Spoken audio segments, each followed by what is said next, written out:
I think that we all looked at going into the season and believed, and Aaron Rodgers flat out said it, to listen, if the Jets underachieve, in Rodgers' words, we're all going to be out of here.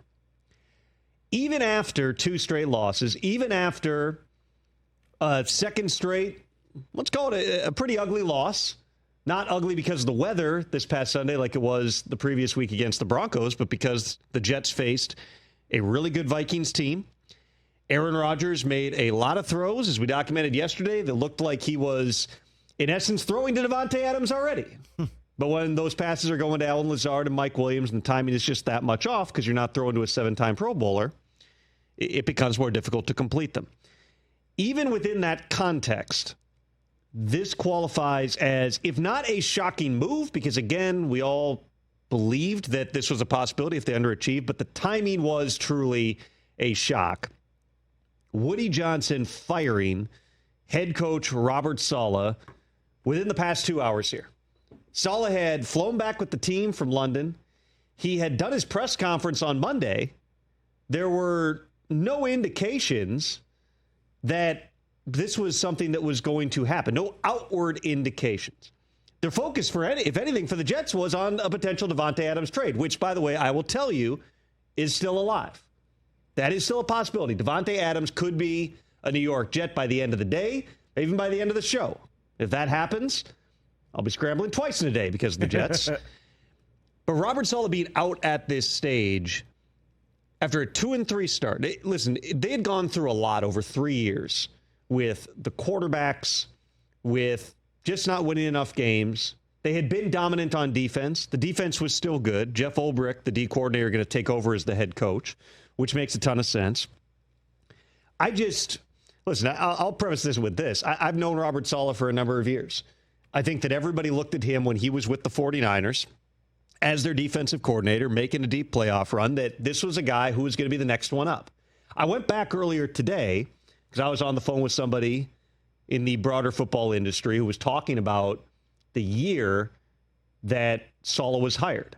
The 2 most popular in-demand candidates at that point were Arthur Smith and Robert Saleh. Those were the 2 that everybody wanted to interview. They were 2 of, I believe, the first 3 hired, if not the first 2 hired. And it was the Falcons didn't let Arthur Smith out of the building. The Jets then had Robert Saleh in the building. Both those deals got done, and that set the tone. Here's the rest of the class of head coaches that were hired that year. So obviously, Arthur Smith, Robert Saleh. David Culley was hired that year, which is already several coaches ago for the Houston Texans. Yeah. Urban Meyer. Oh, man. Which, again, that feels like eons ago. Yep. Brandon Staley was hired that year. Okay. There's only 2 out of 7 that are still employed 3 years later. It's Nick Sirianni. Who already, if you turn on sports radio in Philadelphia, could be, should be gone by the end of the day, right, even though he's been to the playoffs 3 years in a row and been to a Super Bowl, and Dan Campbell. And so you've got 2 coaches who they've been to the playoffs. They've been there. They seem to have things, again, depending how you feel about the Eagles right now, they at least seem to have had things going in the right direction. They've won a lot of football games. Everybody else hired that year is gone. I remember having dinner with Saleh during the offseason that first summer. And I just remember, and you see this all the time, like when you know guys personally, and the excitement level to be in this position, to have the opportunity to go be a head football coach, which he made no bones about. He wanted that opportunity. He wanted the chance to run the program. And there was so much excitement about it. One of the first sequences that took place there was moving on from Sam Darnold, which I think that everyone would be in agreement at that point was probably the thing that needed to happen for all parties involved, including Sam Darnold himself. And they drafted Zach Wilson, number 2 overall. That obviously was a fateful decision that colored the first 2 years of the Saleh regime. You then bring in Aaron Rodgers, who gets hurt 4 snaps in. This was the first year that everything seemed to be dialed up. And again, the conversation yesterday was not about publicly and with people in the league. It was not about, is Robert Saleh going to be gone right now? It was about, can they get Davante Adams? What's it going to cost? And is that enough to turn this thing? Robert Saleh himself, as he told Jay Glazer earlier today, was totally blindsided by walking into the meeting this morning and being told, you're out, Obrick's in. That's 5 games in. They are playing on Monday night for a share of first place in the AFC East. Why we got to this point, to the extent that I've been told this morning, why it happened now, a team that's not out of it, that could possibly have a perennial all-pro receiver in the lineup for the first time, it was that, and I'm paraphrasing here, but needed a change. Needed to see if doing something different was going to allow us to play more consistently and play better moving forward.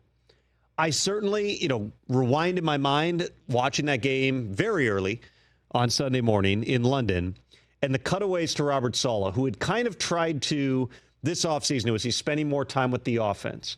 He's trying to be more of the leader of the team as opposed to the leader of the defense. And there were a lot of times where the offense was on the field or the defense was on the field that there were cutaway shots on TV to Robert Saleh, and it just didn't look like the same Robert Saleh. And again, there's nothing there that puts off the bells of, boy, this guy looks like he knows this is his final game. It was more, this isn't the Saleh we have been accustomed to seeing. The high-energy guy, the one who in those San Francisco days was out there celebrating with players and flexing and getting everybody pumped up. It was a guy who just looked like he's trying to figure it out and trying to figure out what more do we have to do just to pull this thing together. It's possible there are going to be more changes. As we're talking right now at a little past noon Eastern time, 9 a.m. Pacific, Nathaniel Hackett, the OC, is still there. Could you have changes in the procedures, changes in personnel?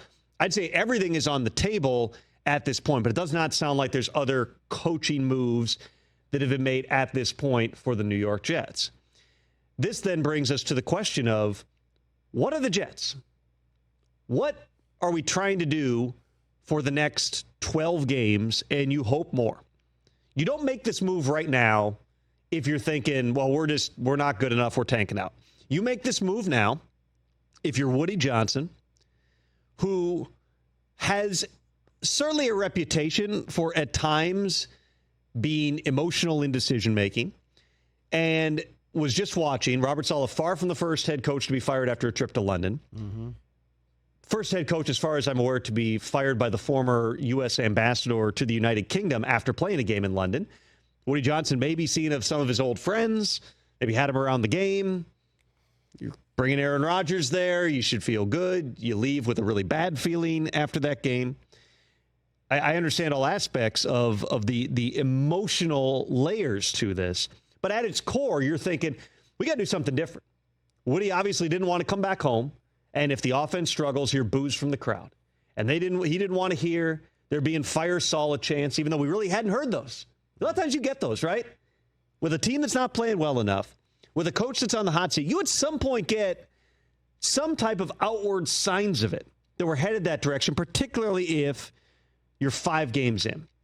The closest thing I can think of to a firing this early in recent years was Bill O'Brien got fired 4 games into the COVID year in 2020. I believe it was 4, Brockman. You can check me on that. It was 3 or 4 games in. And they had faced really hard teams out of the gate, but that was the same offseason in which he had traded away DeAndre Hopkins, and they were switching things up. But Bill O'Brien had been in the playoffs every year. Robert Saleh hadn't. And the primary reason for that was quarterback play. It was 2 years of Zach Wilson being up and down. It was 4 games, thank you. It was 2 years of Zach Wilson being up and down. Then you bring in Aaron Rodgers. It's 4 snaps, and you're back to Zach Wilson being up and down. They were 3-3 last year with Zach Wilson. They were playing okay. Well, you've seen the stats. Through 5 games, they've scored the exact same number of points. This year with Aaron Rodgers, and last year Zach Wilson. And therein lies the issue here, which is Rodgers is obviously very, very close with Nathaniel Hackett. Those two are on the same page. The whole thing is not clicking the way that it needs to be. You're not going to get rid of the quarterback. Aaron Rodgers, not right now. We can certainly, when Rich joins us in a little bit, get into what does this say about the big picture of the Jets moving forward. We know we got a quarterback with no guaranteed money beyond this year. We know we got a GM with no contract for next year. And now you have no permanent head coach in place. So there's plenty of questions on that front. But for the next 12 games, it's, does this shake things up enough? Does this give you some type of juice? Jeff Ulbrich I got to know him more at the Senior Bowl last year. He was the head coach of one of the teams in that game. He definitely projects like a head coach. He is a tough dude. He is very energetic and upbeat. He's going to have a little bit different personality than Robert Saleh did, certainly than what we saw from Robert Saleh, again, as those losses started to mount over the course of time. He came across really well on Hard Knocks last year, I thought. He has leadership traits. There's no doubt about it. And he's a guy who you were waiting for when the Jets were good, and he was going to become a head coaching candidate. Sure. He's 47, I believe. He played a decade or so with the 49ers, played a lot of special teams. He's got a heck of a backstory, heck of a life story. He now takes over a team that, again, playing on Monday night for a sure first place in the AFC East on a team that just fired its head coach. The rest of the schedule, you see it right here. At Pittsburgh the following week, that's not a gimme game. You would hope you would beat Earmuffs Brockman, the worst team in the NFL right now, the Patriots, in Week 8. You would hope that's a win. You got to host the Texans. At Arizona, that's not a gimme game. Not with the way that they played this past weekend. Then you're home against the Colts. You got a ways out till the bye right here. You got an extra day of preparation this week. Players will get back in the building presumably today. They'll kind of ramp up the practice load come Thursday. But you've got to find a way to at least be, let's call it 3-3 over these next 6 weeks to stay in the hunt. You're going to have to figure out some things pretty fast. And we'll eventually hear from Aaron Rodgers about this decision. We will eventually hear more from other members of Jets brass. There's been nothing so far from Joe Douglas, the GM, who, again, his job is on the line if this entire thing doesn't work out, quite possibly as well.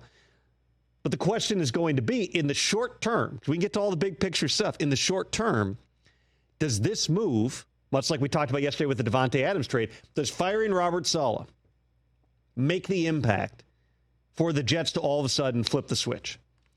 I'm a believer that there's a placebo effect a lot of times with change. And really the only jobs you can do that with are head coach and quarterback. You saw it when Carolina with Andy Dalton went into Vegas. Everyone felt like, hey, something's different. They went in there and got a win. 2 years ago, you saw it with Jeff Saturday. I was here that week with you guys when that happened.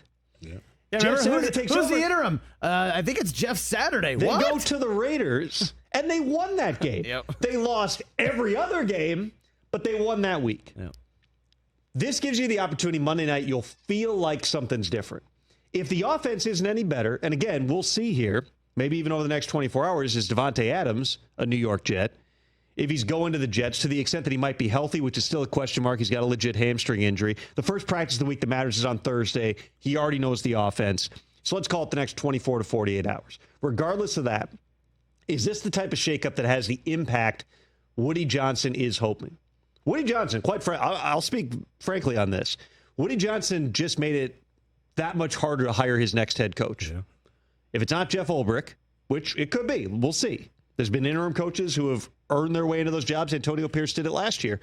If it's not, you made it just that much harder because you're already pushing back against this idea that you're impetuous and that it can be hard to work for the New York Jets. You just fired a head coach with a 2-3 record after 5 games. That doesn't make it any easier. There's also only 32 of those jobs. And if Aaron Rodgers is still there, there's only one of those jobs with a 4-time NFL MVP. But if we just reduce it to the micro, because that is the lens, my understanding is, through which the Jets organization, specifically Woody Johnson, were looking. If this is about taking a team that they think has the talent, they've got the quarterback, they've had good draft classes under Joe Douglas, they believe this is enough. This at least is the best shot they have to get this thing back on track. I will say this. They lose Monday night to Buffalo, it is going to be even edgier than it is already around that place. This is your shot. You had one grenade to throw and blow the thing up and start over. This is it. Because you're not getting rid of the quarterback. There's no bench in the quarterback. There's really not a lot of other personnel moves you can make. This is the one. And we will find out come Monday night. Is this a different Jets team? Or is this just the Jets team that's as flawed as they looked through the first 5 weeks of the season? Catch the Rich Eisen Show every single day on the Roku Channel, 12 to 3 Eastern, for free.